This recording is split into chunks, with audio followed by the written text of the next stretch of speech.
I promised myself when I was going to do this video about the New England Patriots and their 2013 season, I was going to refrain from doing it. I was going to be the mature individual, and I was going to stay completely away from any and all references to Aaron Hernandez and his shoot-'em-up, bang-bang murderous tendencies. I'll do my best. Bang, bang. What would be his favorite offensive formation? Would it be the shotgun or would it be the pistol? Yeah, I don't know. When Aaron Hernandez would beat his opponent, do we have to go back and classify that as he murdered him? Yeah. Even Ray Lewis has got to be jealous. I mean, he only killed 2 people. Aaron Hernandez did 3. Ray Caruth sends bad props for that shit. They should call themselves the Shooting Hernandezes this year in Foxborough. You're damn right. Yeah, I couldn't help it. I had to get them all out of my system right now. If any more pop up, too bad. We're looking at the New England Patriots in this 2013 season. You know, it's interesting for New England because a team that likes to focus itself on stability and staying focused and not having a bunch of distractions had some distractions in the offseason.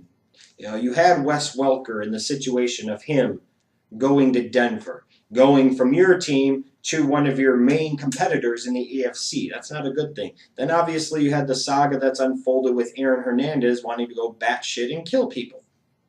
So, not a good offseason for the New England Patriots. Then, of course, you get the media distraction of having Tebow in camp, and I don't know why the New England Patriots would even want to bring in Tebow, knowing damn good and well they were probably going to cut him, unless they needed that positive distraction, especially once Aaron Hernandez happened.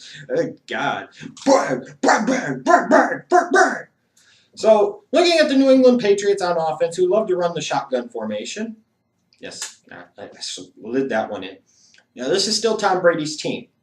And just like I was talking about with the New Orleans Saints with Drew Brees, you know, you look at Tom Brady, and I think with all the media attention that Peyton Manning gets and all the ass-licking that he gets, I've never quite understood why Tom Brady doesn't get that same level of ass-licking from a performance standpoint. He gets it more so, I think, from being the quarterback of the team that's won 3 Super Bowls, what's now a marquee franchise in New England Patriots, for banging Giselle, all this other stuff. I think sometimes people sleep on just how productive of a player Tom Brady is. And I had said it for years that if Tom Brady ever got a similar level of weapons to what Peyton Manning had in Indianapolis, Brady would put up numbers that were as good, if not better, and he has done that. He has done that.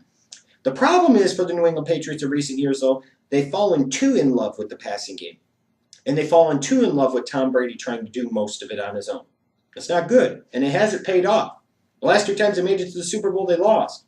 You know, they shouldn't even went to the Super Bowl in 2011 if the Ravens kicker wasn't such a choke artist. But last year, they ran up against the Ravens in the playoffs and kind of got embarrassed at home.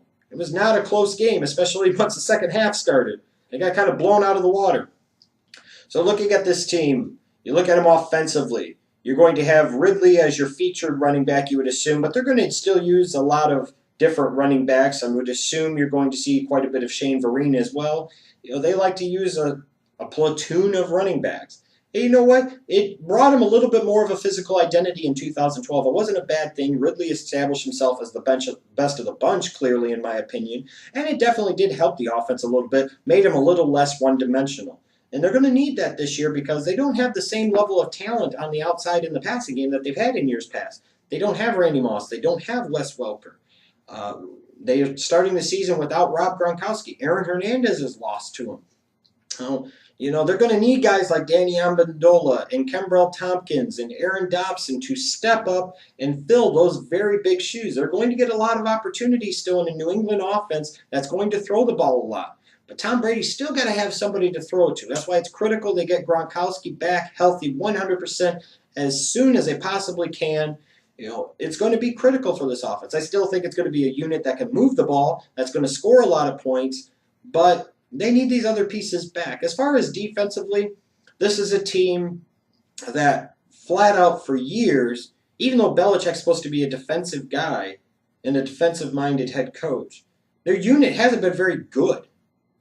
And they haven't drafted very well on the defensive side of the football, I don't think. They've brought in some good pieces like Chandler Jones and Gerard Mayo, but you think about all the picks that they've spent on their secondary, and their secondary still sucks. Alfonso Denard, a 7th-round pick, was starting for them at one point in time last year. When you're a New England Patriots team and you have to have, even though he was more of a 2nd or 3rd-round talent minus the off-the-field crap, when you have to start a 7th-round pick, at corner, you suck. And you've obviously have failed to effectively draft that position. And I still don't know if they have addressed the secondary well enough. This is still a defense that I think at times is going to get shredded by opposing teams' passing you, especially those teams that could stretch them out, like I talked about before with other teams, stretching you out horizontally and then being able to go over the top on you vertically. So I think this is going to be more of the same for the New England Patriots. I don't even know why I spent 6 minutes plus talking about them. This is a team during the regular season probably going to win 11 or 12 games, win their division by a couple of games. They're going to score a bunch of points, play some teams that they're going to give up a bunch of points, and then they'll collapse and fall short in the playoffs, losing in the divisional round or losing in the AFC Championship round to a team that's either just better than them in terms of a skill standpoint or a team that's more physical than them. It's the same thing for the New England Patriots it has been for the past several years. I don't see how 2013 is going to be any different at this point. They'll be marketed to you as a legit AFC championship contender. And in some ways you can make that case that they are. But to me, they're not a Super Bowl contender. And they're definitely not a Super Bowl winning contender. Same New England Patriots crap you've had the past several years. I wonder when the heat is going to start getting ratcheted up on Bill Belichick. You know, you have set a very high standard there in New England, but at some point in time, you have to be called to task for your failures in recent years. And you've had some very notable big failures. And I'm wondering why people don't call out Belichick more. He's already been proven to be a cheater. Why they don't call him out more for his crappy defenses that he's trotted out there the past few years. I just don't get it, I guess.